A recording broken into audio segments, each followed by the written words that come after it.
Continuamos con la conferencia Autosuficiencia, Recursos, Petróleo, Gas, a cargo de César Eduardo Loza Arenas, presidente nacional de la Unión Sindical Obrera USO. César Eduardo Loza Arenas es oriundo de San Vicente de Chucurí, Santander. Desde hace 34 años es trabajador de Ecopetrol del campo de Casabe. Por 2 periodos ha sido presidente de la USO, el sindicato más representativo de la industria petrolera. En la actualidad se desempeña como presidente de la Unión Sindical Obrera USO. Bienvenido, César Eduardo Loza.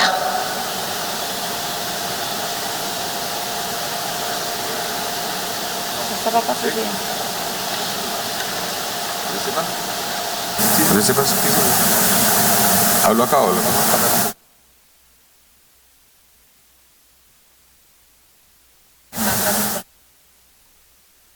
Buenos días, un cordial saludo en nombre de la Dirección Nacional de la USO. Es usual que a este tipo de eventos nos inviten a los dirigentes sindicales a hablar del tema del trabajo, lo cual por supuesto lo hacemos con mucho compromiso, porque la condición natural del movimiento sindical es defender en principio el mundo del trabajo. Pero muy importante que para esta ocasión nos inviten a hablar de la autosuficiencia y de los recursos para la industria. Porque aquí, parodiando un poco a Mariana Mazzucato, una economista, quien manifiesta que para repartir riqueza pues hay que producirla. Para generar trabajo debemos tener las fuentes. Y obviamente que la industria del petróleo es una generadora de empleo, y obviamente es un tema que se tiene que alinear con la transición energética, y hay que hacerlo de la mejor manera. Entonces, en ese sentido, lo primero que queremos destacar es que la organización sindical está de acuerdo en que efectivamente la transición energética es necesaria para la humanidad. La transición energética es necesaria para el país. No nos podemos sustraer de ella, pero de ninguna manera podemos perder el referente de lo que significa la industria petrolera para el país en varias líneas. Soberanía energética. El país, por supuesto que depende en buena parte de la riqueza que producen los hidrocarburos, y eso hay que destacarlo, por supuesto. Hay que destacar lo que significa el aporte de la industria del petróleo al fisco nacional, y en ese sentido la USO viene planteando que la transición energética la debe liderar Ecopetrol. Ecopetrol es controlada por el Estado, el 88.5% de la propiedad de Ecopetrol está en manos del Estado, y el Estado a través del gobierno pues hace lo que le corresponde. Y queremos destacar el aporte que Ecopetrol le hace a la economía del país. Aquí en la gráfica vemos que los aportes en la diagrama de barras del año 2022 es de 42.8 billones de pesos, de los cuales 10 billones de pesos corresponden a regalías, 17 billones a impuestos y dividendos 16 billones. Eso en el ejercicio de Ecopetrol durante el año 2021, y que los resultados se entregan en el 2022. Este año, este ejercicio supera los 50 billones de pesos por efecto de dividendos. La Nación, en la Asamblea de Accionistas, acaba de recibir por efectos de dividendos todo el conglomerado de accionistas aproximadamente 25 billones de pesos, de los cuales 21 billones de pesos, 21.5 billones de pesos entran o entraron a las cuentas de la Nación. Entonces, eso significa que Ecopetrol es determinante para la economía del país. Ahora, Pongo esta diapositiva porque quiero referir lo siguiente. A veces nos obnubilamos, y lo digo de forma respetuosa, con el tema de la transición. Y decimos, no, pero si ya Dinamarca, por ejemplo, en el año 2020 tomó una decisión histórica, y para referir lo que en ese momento comentaban los titulares, la histórica decisión de Dinamarca de poner fin a la exploración de petróleo y gas. El plan del gobierno danés es detener por completo la extracción de combustibles fósiles de aquí a 2050. También optó por cancelar las licencias para empresas que buscan explorar hidrocarburos. Y entonces se dice, bueno, si lo hizo Dinamarca, ¿por qué no lo hace Colombia? Y aquí sí, como reza el dicho, eso es Dinamarca y no es Cundinamarca, eso es Dinamarca y no es Colombia. Es decir, ojalá pudiésemos llegar a eso, pero en una economía como la nuestra, donde tiene un peso específico la industria del petróleo y en una condición especial Ecopetrol, como quiera que es del Estado, pues debemos hacer el símil, la comparación entre lo que significa dejar de producir en Dinamarca y lo que significa dejar de producir en Colombia. Dinamarca, por ejemplo, el consumo interno produjo en el año 2021 103.000 barriles por día, el consumo interno de 140.000, solo tiene en ese momento 5.8 millones de habitantes, hoy podemos decir, bueno, tiene 6 millones de habitantes conservando la progresividad de este ejercicio, 2.7 millones de vehículos, nosotros en Colombia tenemos 18 millones de vehículos, de los cuales el 60% son motos. Es una de las economías más ricas del mundo. Desde la década de los 70, los recursos petroleros se dedicaron a generar una política de bienestar, es decir, lograron desarrollar un modelo económico que no dependía de la industria petrolera, y el petróleo es muy importante esta caracterización. El petróleo no pesa en su economía, cosa que no sucede en Colombia. 4.000 trabajadores tiene la industria. Nosotros aquí, este es un pico variable, pero estamos aproximadamente en 230.000, 250.000 trabajadores, es decir, tiene un peso más significativo.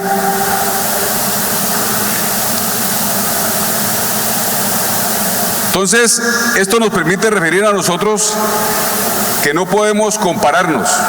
Podemos desear ser como Dinamarca algún día, pero hoy las condiciones nos dicen que la industria del petróleo y gas es determinante en la economía del país. Y yo quiero reiterar, porque puedo ser malinterpretado, de hecho me han en algunas partes cuestionado que por qué yo refiero a fondo la defensa de la industria cuando el sindicato debe estar con la transición. Y los dos procesos no son excluyentes de ninguna manera, tienen que ir de la mano la producción de hidrocarburos y tiene que ir de la mano la transición energética. Ahora, hay una cosa que debemos tener en cuenta, la producción de crudo en el mundo al día es de 100 millones de barriles. Si nosotros hacemos ahí en el ejercicio, en la calculadora, y dividimos 100 millones entre 740.000, que es lo que producimos diariamente, eso significa que en el mundo se produce 135 veces más lo que produce Colombia. Es decir, si decidiéramos apagar todos los pozos, apagar las refinerías, eso al final en el contexto universal es irrelevante, pero sí va a tener un impacto significativo en la economía del país. Ese aspecto lo quería referir. Ahora, ¿qué significa también la defensa de Ecopetrol, la defensa de la industria, pero particularmente la defensa y el fortalecimiento de Ecopetrol? A veces se interpreta, no, es que el sindicato, esa perorata que tienen, esa consigna que Ecopetrol 100% estatal, que es la empresa más importante del país. Bueno, aquí hay un tema de soberanía energética, hay un tema de generación de recursos. Perdón. ¿Tiene puntero? ¿Tiene puntero? Sí.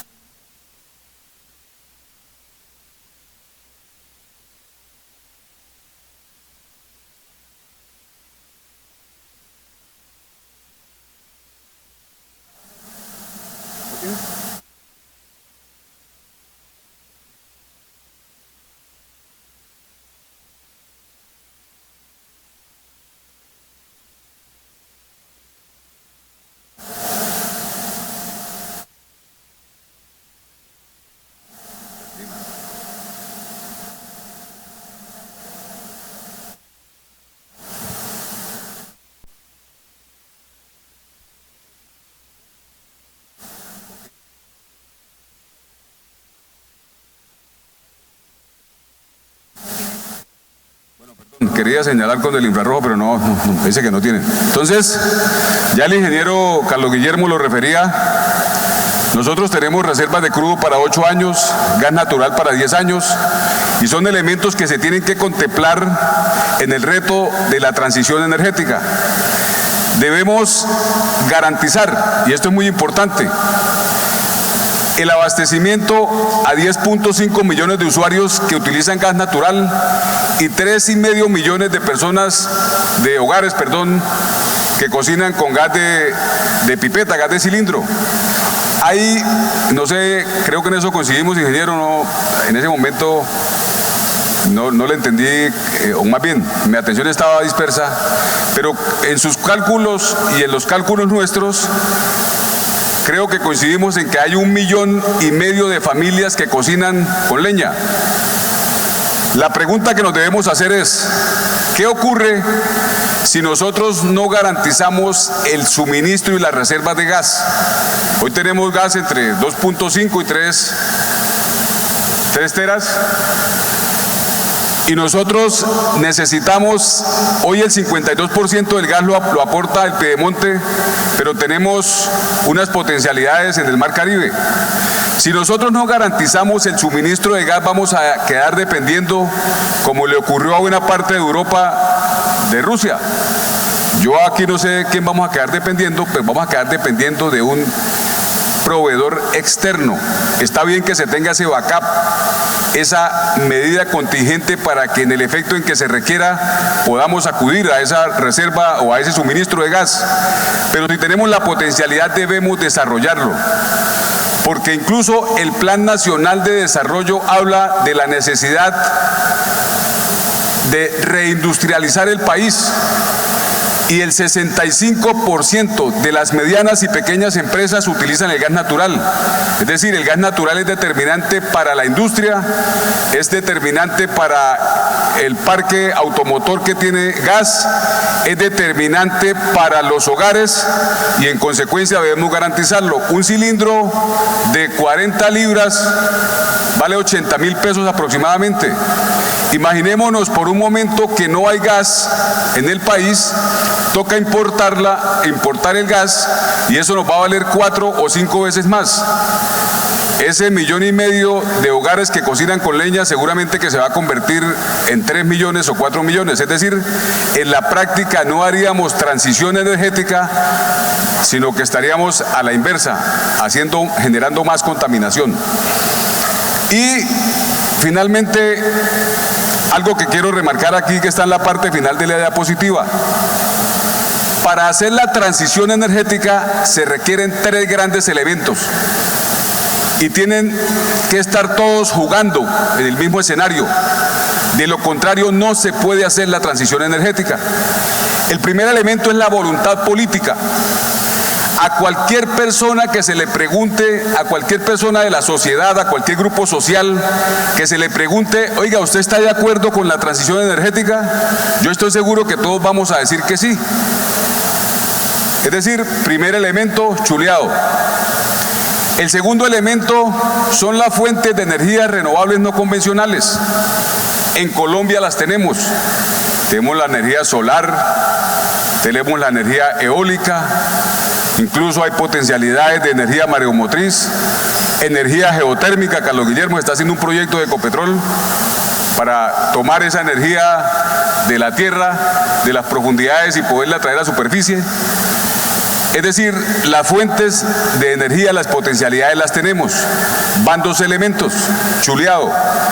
Pero hay un tercer elemento que es determinante y son los recursos económicos. Cualquier gobierno de izquierda, de derecha, de centro, de más allá o de más acá, que proponga un par de reformas tributarias para recaudar recursos y hacer la transición energética, es una medida a todas luces impopular. Es un tema que no se trata de ideologizarlo, es un tema de suministro y garantía de recursos para hacer la transición energética.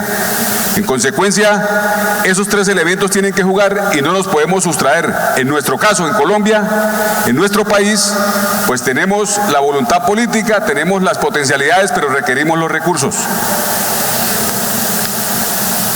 Bueno, esto ya lo refirió el ingeniero Carlos Guillermo. Ecopetrol tiene una autogeneración de 208 megavatios de energía de megagranjas solares, y la idea es pues llegar a generar 900 megavatios al año 2030. Estas inversiones hay que destacar que se están haciendo desde la misma generación de recursos por parte de la industria del petróleo y del gas.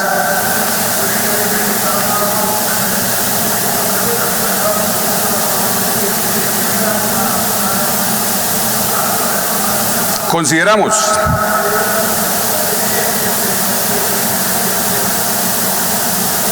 que una diapositiva que se perdió, pero bueno, la tengo aquí en el disco duro.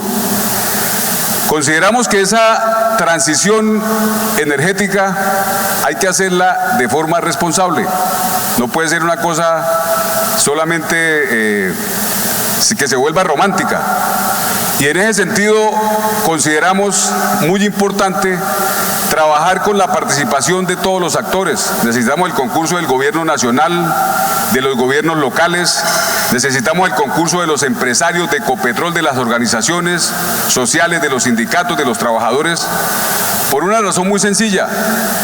La transición energética no se puede concebir como la generación de energías alternativas o hacer granjas solares y prender bombillos y aires acondicionados a través de las granjas solares y generar una energía que además eficientemente no es la mejor. Pero bueno, es un proceso en el que se está avanzando en la medida en que la tecnología permita mejorar. Nosotros consideramos desde el sindicato que es necesario hablar de transición socioeconómica. En una reunión que hacíamos con el director nacional del SENA, le planteábamos como sindicato, a propósito del pliego de peticiones que estamos llevando, que hay un punto de carácter social, de carácter económico, de bueno, ¿qué vamos a hacer desde Ecopetrol? ¿Qué vamos a hacer desde el sindicato? ¿Qué vamos a hacer en el contexto de un gobierno que está teniendo una mirada de corte social y que está pensando en la economía campesina? Nos preguntaba el director del SENA, oiga, ¿cuántos trabajadores son en la industria? Aproximadamente 250.000, 240.000, eso depende de los picos de trabajo. ¿Cuántos trabajadores son de la economía campesina? 3.200.000 personas que no tienen absolutamente nada, salvo el dueño de la finca, o el viviente de la finca, que tiene unas condiciones de pronto diferentes.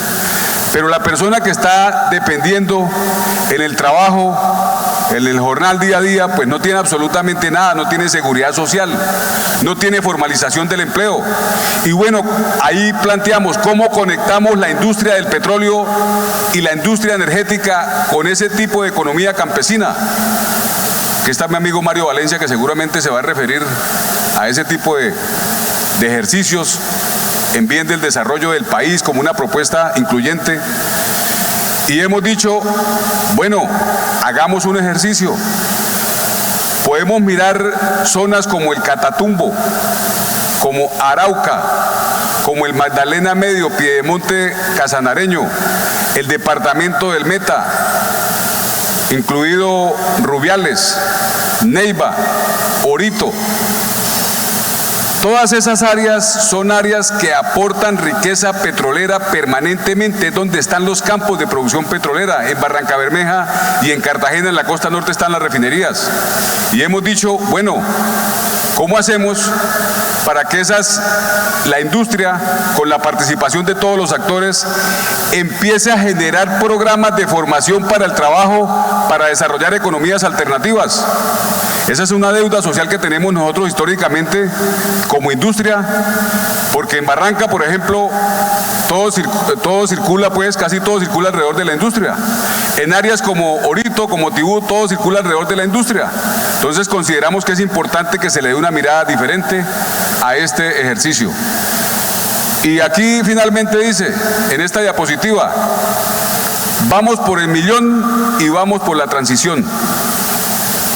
El presidente de la Junta Directiva, Saúl Catán, hace aproximadamente mes y medio, en una entrevista en un prestigioso medio de comunicación, hablaba de la importancia de llegar a la producción del 1.000.000 de barriles y trabajar en la transición energética, cosa con la que estamos identificados. Bueno, aquí hemos dicho que para hacer la transición energética se requieren cuantiosos recursos. El sindicato hace una propuesta, la queremos hacer pública. Queremos que esta propuesta sea la base de un proceso que construyamos entre todos, y es que generemos una especie de FAEP, un fondo de ahorro, un fondo soberano, no como el de Noruega porque nos lleva mucha ventaja, pero sí que definamos una producción básica en el país. Hoy tenemos aproximadamente 740.000 barriles, que se haga un ejercicio serio, profesional, académico, acompañado de expertos, de los que saben,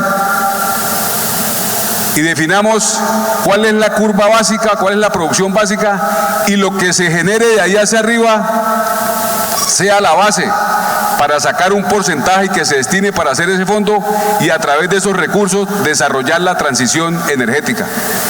En consecuencia, cierro mi intervención diciendo que es importante hacer la transición, defender a Ecopetrol, defender las fuentes de empleo, hacer una transición responsable. Estando aquí en Barrancabermeja, debo expresar lo siguiente, porque creo que la realidad de nuestro territorio, de nuestro entorno, de nuestra industria, nos debe servir para que esos datos los analicemos por un momento. En Barrancabermeja tenemos 5.000 trabajadores en la refinería, entre 2.000 directos y 3.000 tercerizados, por ejemplo. La producción de nuestra refinería, la carga de nuestra refinería se hace con crudos nacionales. Imaginémonos por un momento que no somos capaces de garantizar las cargas. Y entonces nos vemos enfrentados a dos posibilidades, solamente dos. La primera, que importen las cargas, es decir, que nos traigan el crudo, entra por puerto y lo ponemos en Barrancabermeja. Ese crudo vale entre 5 y 6 dólares cada barril. Y la segunda posibilidad, que es por la que van a acudir, es traer directamente los refinados. Una refinería que carga diariamente 230.000 barriles y se ve abocada a que le importen los refinados, sencillamente va a tener un impacto directo en la economía nacional, un impacto directo en la economía local, un impacto directo negativo en las fuentes de empleo, como quiera que no se van a requerir los 4.500 o 5.000 trabajadores, sino se van a requerir por ahí 1.500 o 2.000. En consecuencia, cierro mi intervención diciendo que es necesario garantizar los recursos, buscar petróleo, buscar gas, hacer todo el proceso de inversiones en recursos, en tecnología para que las refinerías produzcan combustibles limpios, y es necesario trabajar simultáneamente en paralelo. No son excluyentes los procesos de transición energética con la industria del petróleo y gas. Muchas gracias.